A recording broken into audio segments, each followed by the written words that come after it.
I'm Steven Gelber. I'm a retired American history professor from Santa Clara University. I moved up here to Sonoma County about 11 years ago when I retired, and soon thereafter joined the museum and ultimately serve on the board and been relatively active with the history side. But I love art. I've always loved art and design.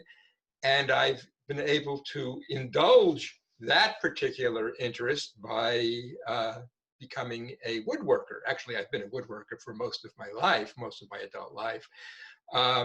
And so now I'm in the process of developing different techniques, different approaches to woodworking, and recently have moved away from making furniture because my house ran out of room. Uh, and have started making smaller objects, which lend themselves, I think, very well to, I've been donating a number of them to various kinds of nonprofit groups, auctions and sales and that sort of thing. And this is one such a piece. This particular piece is is a serving tray and a cocktail napkin holder. Both are made of the same materials, maple, which is the white wood, and ipe, which is the dark wood. Ipe is a sort of interesting wood. You don't see it much. Most woodworkers who do use dark wood use walnut, which I have done in the past. But ipe is actually very interesting. It's a tropical wood, very, very dense, very hard, and very dark. It's almost like a kind of chocolatey brown ebony, and it takes a beautiful finish. Woodworkers, if you go and talk to woodworkers, go on the internet, they all say, "Oh, you can't use ipe because it doesn't glue well," and there didn't seem to be any proof of that. And so I actually did a number of experiments myself, gluing ipe both to itself and to other woods like maple, and found that it glues just fine, thank you.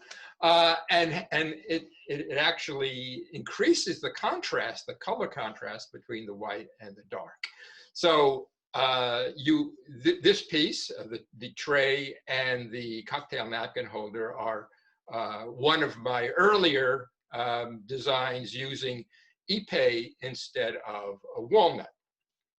The inspiration for the piece, most of my design is influenced heavily by the arts and crafts movement, the craftsman style, and what evolved out of that, which would be on the one hand,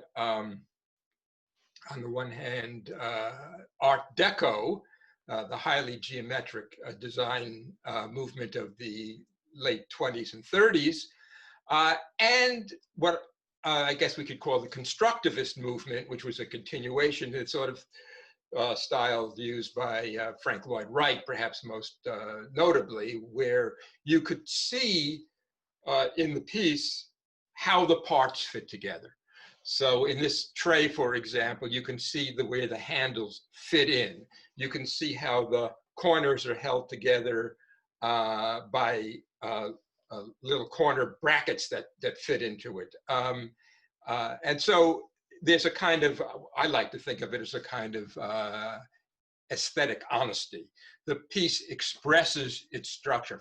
Form follows function, if you will.